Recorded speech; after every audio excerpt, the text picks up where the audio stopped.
Everybody turn to Exodus chapter 14. All right. The Sunday School lesson series has been dealing with Israel and how God has moved them from being in captivity to the point of where He has brought them out. And as we grow and learn and study Scripture, we oftentimes recognize how in Scripture Israel often represents the world. And Israel is the representative of God's chosen people. And every believer, every Christian has been chosen by God. We didn't choose him, He chose us. All right. I think Paul says in Galatians chapter 4 that we ought to walk worthy of the calling wherein we have been called. Walk worthy of the vocation. Our Christian vocation is that to be a Christian, a son of God, a child of God. And if God chose Israel out of all of the nations that was on the earth, and even He allowed their conditions to be such as it was. He told Abraham that they would go and serve another people for 400 years. And we learned in our study in the book of Exodus that they were in Egypt for 430 years. But God, in His faithfulness, He promised He'll bring them out. Not only did He promise He'll bring them out, He promised He'll give them a land and that He would carry them to a land that flowed with milk and honey. He promised them all kinds of blessings. And brothers and sisters, we have to learn as Christians, as believers, to stand fast and stand firm on God's promise. That's right. Throughout this series of lessons, we've seen God inflict the Egyptians with 10 plagues. Primarily, he showed Pharaoh and the Egyptian people, number one, Pharaoh, you're not God, I am. Right. And secondly, Pharaoh, every one of your little idol gods have no power. He showed Pharaoh that as the one true and living God, that he has all power. Every plague was an indictment against some type of Egyptian god. Even when we look at last week's lesson, He brought them out of Egypt. He led them to the Red Sea, and there are words in the text that describe that opening where they were as the mouth or the canal or the opening to the sea. There's another word that described the watchtower. In ancient cultures, they always had watchtowers around their cities. And then in this particular location, there was even an ancient symbol of an idol god. But the one true God going to show up by His divine providence and by His omnipotent power, and He's going to bring the forces of Egypt, His chosen people, and all these idol gods into one single location. And ultimately, He said the Egyptians will know that I am God. And brothers and sisters, that's a lesson for every one of us. We need to know that God is God. We need to know that He got all power. And He's in control of every situation. See, this lesson this morning is about fear, it's about faith, and it's about faithfulness. We're going to see the fear of the children of Israel. We're going to see the faith of Moses. And we're going to see the faithfulness of God. All right. That's right. And every one of those are examples to you and I. They're examples. We can either learn from it and grow, or we can lavish in it and struggle and suffer. Let's look at what the scripture lesson begins to talk about. The lesson is titled Crossing the Red Sea, starting in chapter 14, verse 10 through verse 22. Verse 10 says, "And when Pharaoh drew nigh, the children of Israel lifted up their eyes, and behold, the Egyptians marched after them. And they were so afraid. And the children of Israel cried out unto the Lord. Now that's a whole lot of stuff taking place in that one verse. Okay. And it's stuff that not only demonstrates the heart or illustrates the heart of the children of Israel, but we can find ourselves in that verse. Look what's taking place. Pharaoh had let them go. And in letting them go, God had given them permission to loot Egypt. And so, and I think in the previous lesson it said it was 600,000 men, not counting the women and the children. So there's a potential maybe 1.5 million folk have left Egypt. So with that many people have left the nation at the same time, not only you lose the productivity of people, but these people was allowed to take some financial resources along with them. They took cattle, they took goats, they took sheep, they took all the livestock that they can gather. So can you imagine more than 1 million people marching with all these animals along with them? And not only did they take people resources and animal resources, they were able to go to whatever Egyptian they wanted and get all the gold. So they robbed every bank. Amen.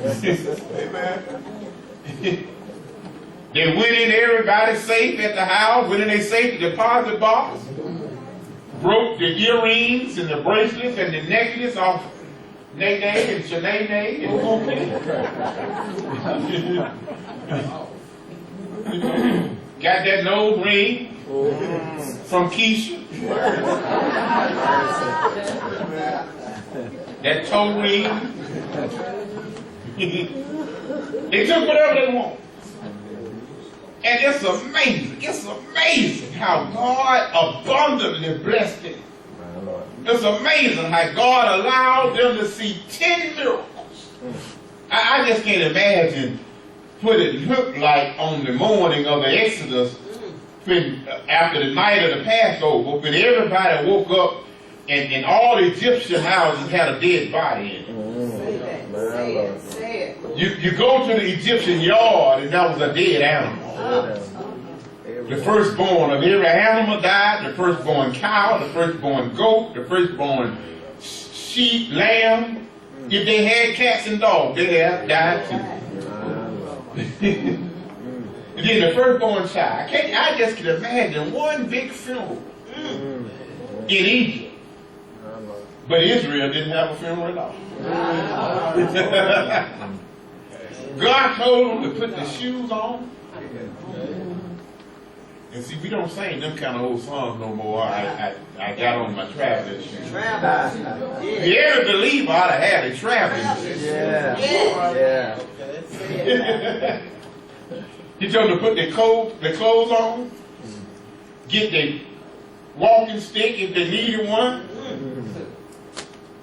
They even took bread with them that they didn't even have time to bake. The point I'm trying to make is these people have seen the miraculous works of God.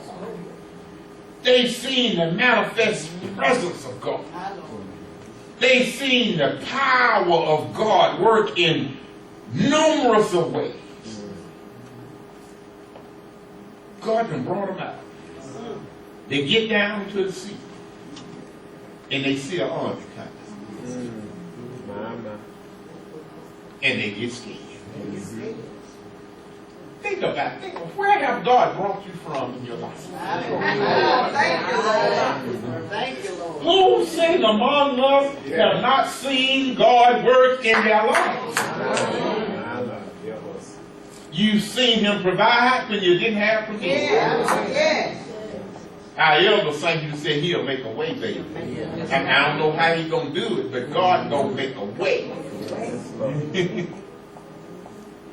I know God can make. I raised on God making a way. When you grew up in a house with a mom and daddy and 8 siblings, Daddy making $26 a week.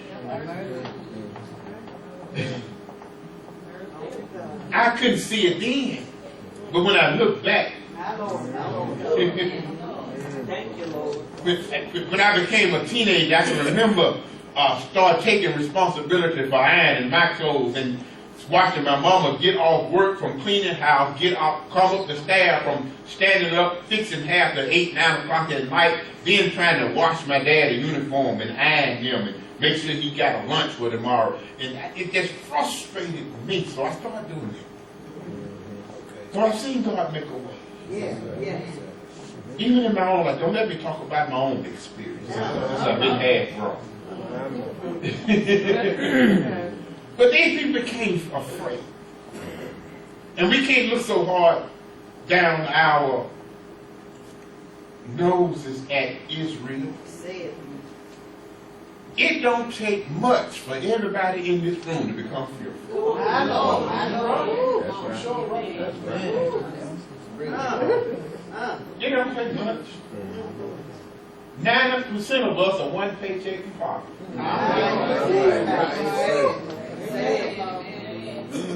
We are. I know most don't want to admit it. We don't want to own up to it. That we live hand to mouth. The children of Israel saw the army coming and got scared. Look what it said. It said the Egyptians marched after them and they were sore afraid. This wasn't just simple fear, they was terrified. That's right. And it said, and the children of Israel cried out unto the Lord. But one thing I can say good about them, not only they became fearful, but they didn't allow their fear to cause them to panic. Their fear motivated them to pray. And how many of us know that if we're going to overcome fears in our life, if we're going to overcome difficult times and difficult conditions and difficult situations and get through life struggles, we got to learn to pray. At least the children of Israel knew to pray. They prayed, the text said they cried out unto the Lord, and they said unto Moses, let me stop right there since it's a comma right there.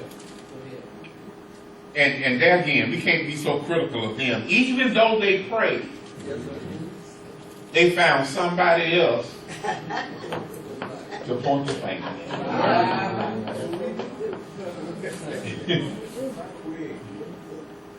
And let me parenthetically insert this and hope it don't hurt nobody's feelings. A rock judged with joy. If you aspire to be in leadership, know that when troubles come, the finger going to be pointed at you.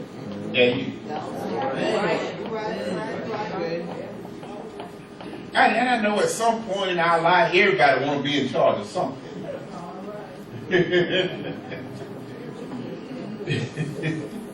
Everybody. If it ain't nothing but the family picnic. But let it rain on picnic day. Could you pick a better day? Could you pick an indoor facility instead of having us out here in the park? Ain't no pavilions out here in the park. As if Moses was in charge of that situation. Moses couldn't control that condition. Moses couldn't control the Egyptians. Moses couldn't tell Pharaoh what to do. He told him 10 times. God said, let my people go. And being the stubborn, hard-headed, stiff-necked Pharaoh that he was, Moses, don't you ever come before me again talking about that. Talking about let my people go. They point the finger at Moses. But see, in reality, they not mad with Moses, they upset with God. Brothers and sisters, we need to be careful who we levy our accusations against. My Lord. And I know some of y'all that won't say it to my face, but you can point the finger at me.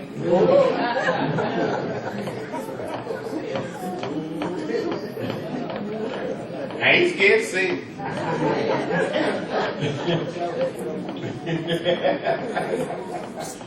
But you need to know that I'm not your problem.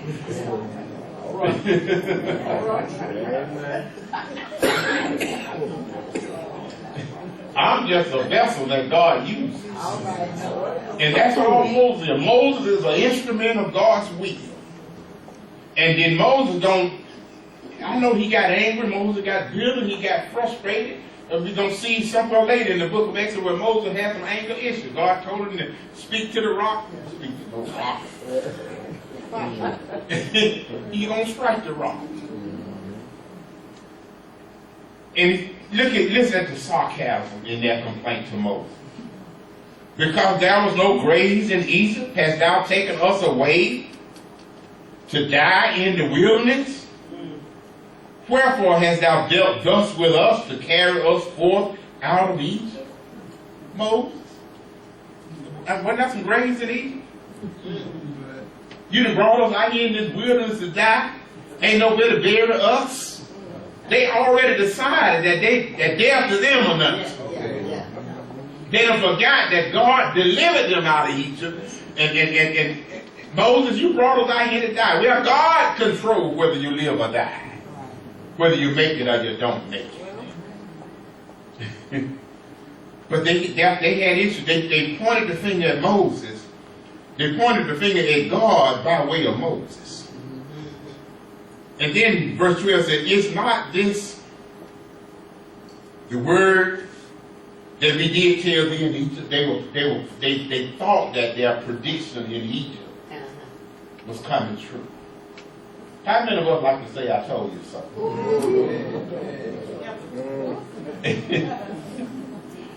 And that's what they do. They say, Moses, we told you so.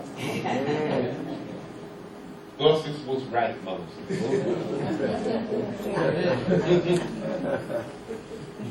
Look, that Pharaoh come in his army, he got all them chariots. We don't even have no weapon. We may be organized like an army. We may look like an army, but we ain't been trained to fight nobody. Us is finna die, Moses. Because we told you to leave us alone. Let us stay in Egypt. Let us keep serving Master. All right. All right. Can I come a little bit closer? Come on.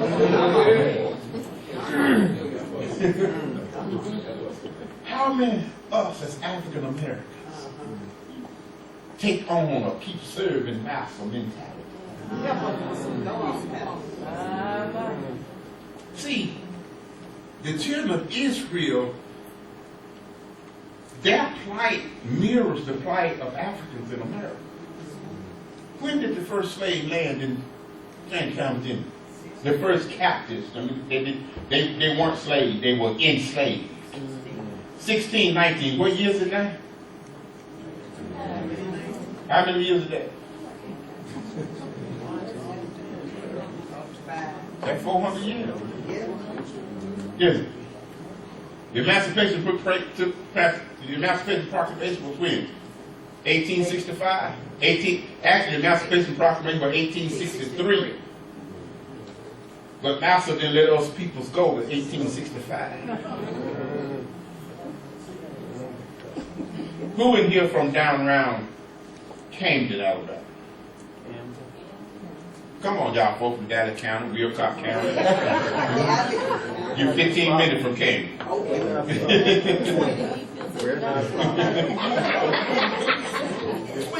What year did Master take the bridge out? When they reinstated it? Just recently, back in the 80s, 90s. The point I'm trying to make is that you still got people that think they have a captive mindset because of stuff that other folk doing to them. Instead of leaning and depending on God. See, down there in Camden, Alabama, when they took out the bridge and the barge, that made it where people couldn't come directly across the river, so they had to take a long way around. Mr. Charlie and them knew most of them didn't have no transportation, so they cut off the city from them. And when you cut off the city, you cut off education, you cut off exposure, you cut off driver license places, you cut off everything that would improve their condition. And that's what Egypt did for Israel. And then when the civil rights movement came and Camden got a little freedom, got a little ability to get better, then they got scared. It's not Pharaoh demonstrating the same kind of fear. Let's go get them back. And they elected their new master. He trying to take us back. I didn't mean to get on social justice preaching this morning, but it's in the lesson. It's in the lesson. Listen, they complaining the most. But somewhere between verse 12 and verse 13, that's not written in the text, it does not show Moses when he went to God. Does it? But listen at what was said in verse 13. And Moses said unto the people, fear ye not, stand still and see the salvation of the Lord. Somewhere between verse 12 and verse 13, Moses had a conversation with God. Yeah. And somewhere along in between that verse, God told Moses, it ain't praying time, Moses. It's moving time.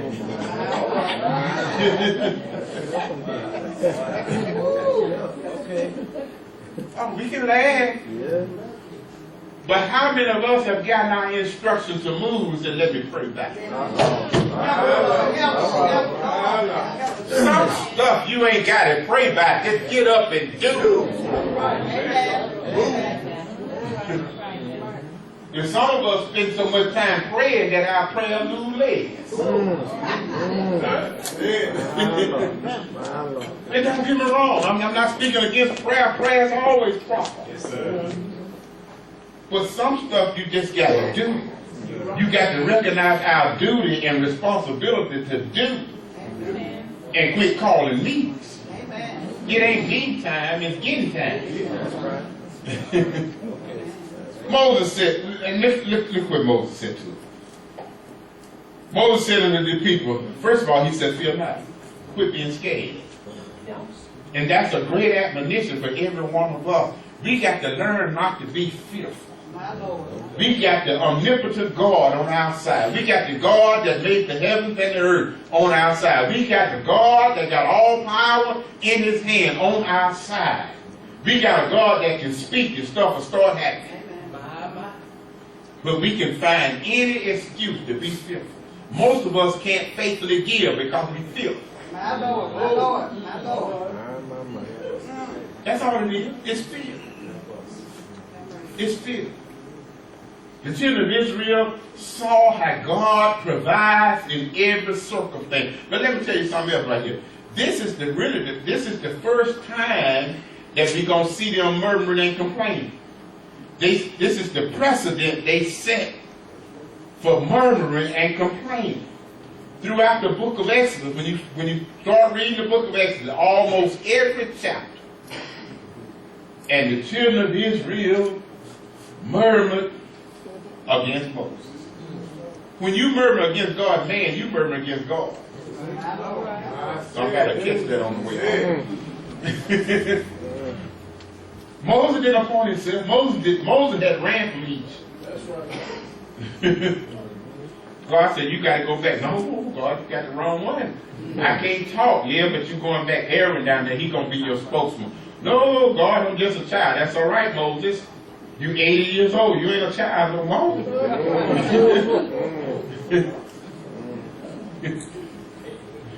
Hey, talk about you a child. You can't do it. He said, fear not. He said, stand still. The children of Israel, they've been walking around, they've been fumbling and fidgeting. You know, how many of us allow fear to cause us to fidget? My Lord. Get nervous.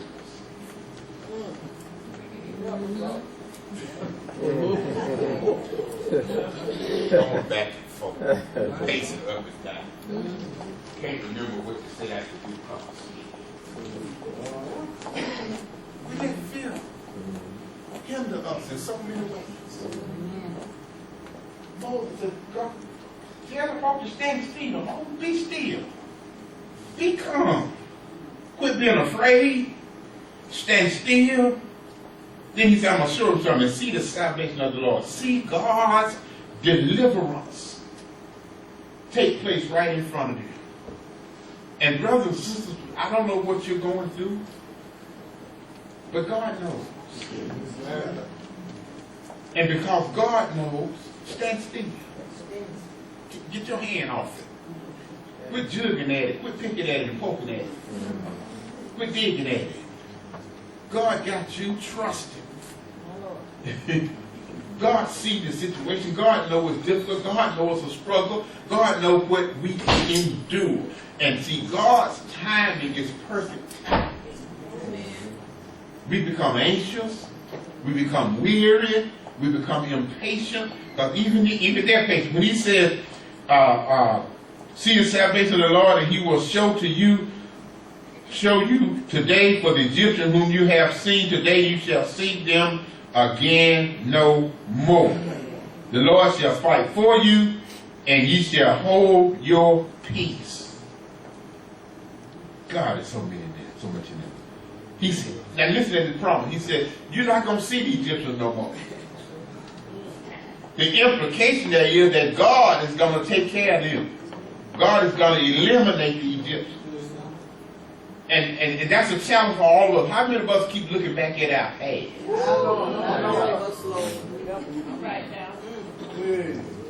And the amazing thing about us looking back at our past, we see the struggle, we see the pain, we see the problem, we see the difficulty, but we don't see how God brought us out. Fear will blind us to what God has already done. When the scripture said the thief comes to steal, kill, and destroy, he even comes to steal your vision. You looking back, you can only see the trouble. He done blinded you from what God has done. The thief will come to steal your hope. And we love to see my hope is built on nothing less. Jesus' blood. It sounds good. But how many of us can walk in it? How many of us can actually walk and make the proper application of what we see? See, that's the thing that amazes me. We live in a generation that don't have a clue what those words of those songs say. That's it. And most of us that are of age, we get to where we feel like we don't even need to teach them no more. This millennial age theology is weak and empty. All right. The songs of our forefathers, yeah, they may not be able to read their name in box copy letter, but their theology was right. They knew God.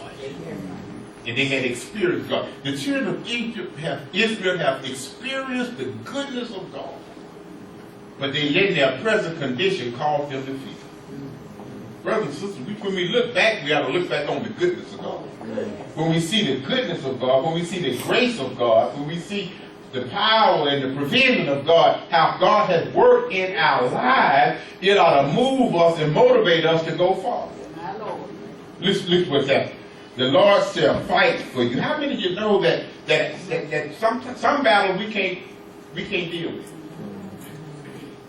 He said the Lord shall fight for them.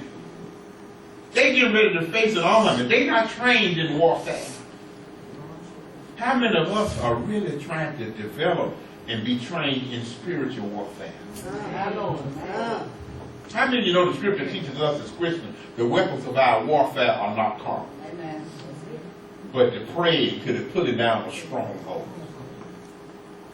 Things that block our path, things that stand in our way, things that rise up against us, things that seek to hinder us and halt us from going and doing what God would desire for us to do, they're just strongholds.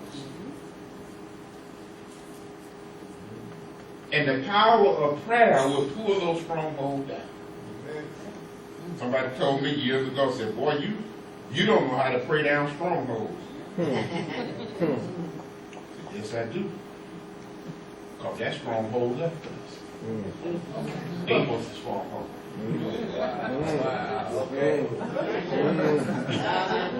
Somebody catch that on.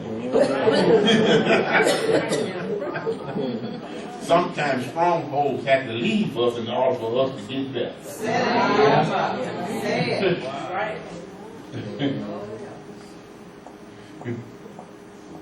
And the Lord said unto Moses, because see that right there in verse 15 is the evidence that at some point Moses called on God. But the text never gives Moses prayer. But God acknowledged the fact that Moses cried to him, wherefore criest thou unto me? Moses, quit crying unto me. I done gave you your instruction. Look what he said. Speak unto the children of Israel that they go forward. Now God trying to get Moses to walk by faith. Moses, he just like the rest of them, they encamped at the Red Sea. I can only imagine saying, well, God, which way do we go? The army behind us and the sea in front of us. Which which way do we go? Moses, go forward. How many of us can move at the command of God? See, the children of Israel, for the next 40 years, they were resistant to the command of God. Brothers and sisters, we got a golden opportunity to quit being resistant right now at the command of God and learn how to go forward. Amen. Amen. I know sometimes God's instruction don't make any sense. Sometimes God's instruction make us look foolish.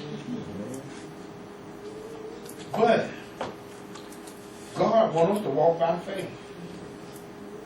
Sometimes faith don't have to make sense. Faith is belief. Amen. When we move by faith, the world's going to look at it and say, that don't make no sense. Y'all want a real example? I was at a church not this past week, the week before. Brand new building. Brand new building. Sanctuary seat about 170 people. 2 rows of chairs in the choir loft. They had bathroom, pastor studies, fellowship hall, brick building. You know how many members they got? Got about 75 members. And they done built a brand new building in Trussville. And these ain't white folk, these are people of color.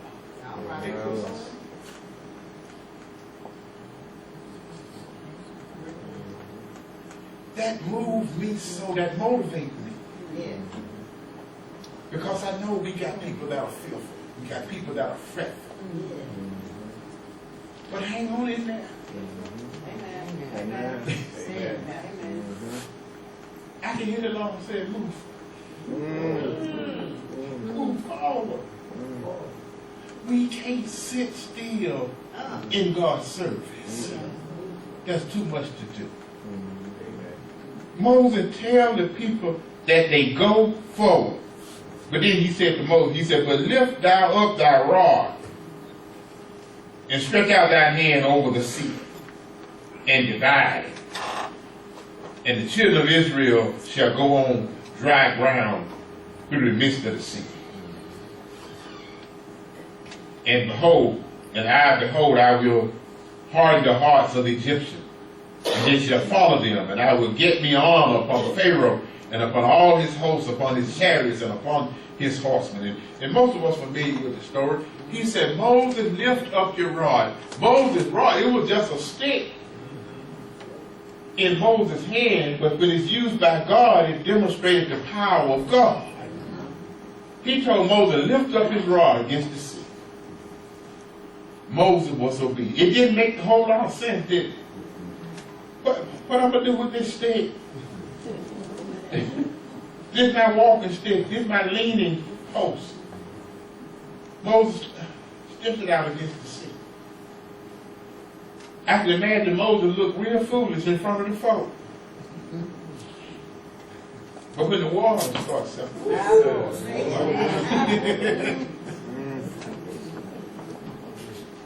when the water starts separating, and the wind blew a pathway through the sea.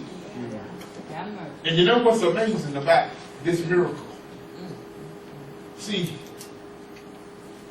the wind can dry up wet ground, but it takes some time. And if this was a natural wind, if this was a natural occurrence, it would have took a long time to dry up that ground. It would have been muddy and soggy and sticky, and God only knows how deep the mud would have been. But when God said, Moses, lift up the rod against the sea, and the text said the wind blew and dried up the ground. And when the wind dried up the ground, you allowed more than 1 million people, cattle, sheep, goats, wagons, whatever they had, to go across on dry land. That tells me that and it did it in one night. How do you move 1 million people in one night? And not only that, and don't forget about that cloud that's been guiding them all day long. Right. See, when you read through this chapter, you discover that the water started moving. The wind started blowing. The cloud moved between Israel and the Egyptians. And when you look closely at the cloud on the Egyptian side, it was dark. It was dark and cloudy, and they couldn't see. Oh, but on the children of God's side, the same cloud that darkened the vision of the Egyptians lighted the pathway. How many of you have read that thy word is a lamp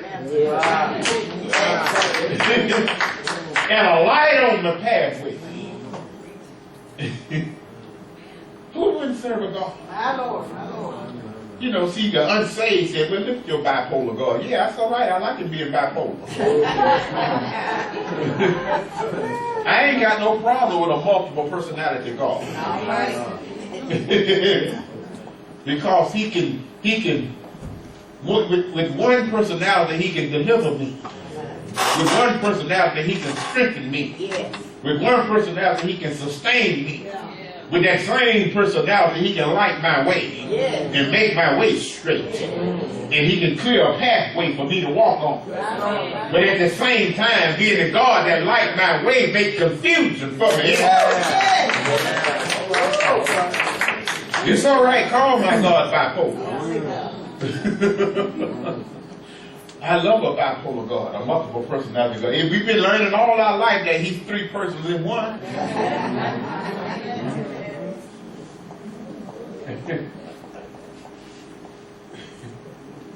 Moses stretched out his hand over the sea, and the Lord caused the sea to go back by a strong east wind, and all that night, and made the sea dry land, and the waters were divided. And the children of Israel went into the midst of the sea upon the dry ground, and the waters were a wall. My God, my God. So just that phrase right there tells me that this wasn't just a little patch of wetland. Because if the water was deep enough to form a wall, that was a sea. It wasn't just some wetland. It wasn't a little pond in your backyard. It wasn't a mud puddle that God took them over. It was the sea. God made the sea dry land. Brothers and sisters, what that should teach us is that God is an omnipotent God. Okay? Not only is God an omnipotent God, God is able to do the impossible. What we see as impossible, God says it's possible. I think it's Luke 23:9 where it says all things are possible to them that believe. We got to put our faith in God. Life has some difficult days. Life has some trying conditions. Life will cause circumstances to come up in front of us that we can't overcome by ourselves. Certain obstacles, certain hurdles, certain pitfalls and potholes we can't get crossed by ourselves. We need the Lord. That's right. Learn to lean on it. Learn to trust Him. Learn to depend on Him. Be satisfied with His sovereignty. We're going to see, even after this miracle, you keep reading the book of Exodus, a few days later, they start murmuring, crying, whining, and complaining all over again. Be still. And let me back up. I didn't even talk about that, but he said in verse 14, and ye shall hold your peace. Basically, God told him to shut up. And most folks, our mouth get us in trouble all the time. We don't know when to be quiet and let God do what He does. Let God do God's stuff. We can't do God's stuff. Amen? Amen. Amen. I'm going to stop right there.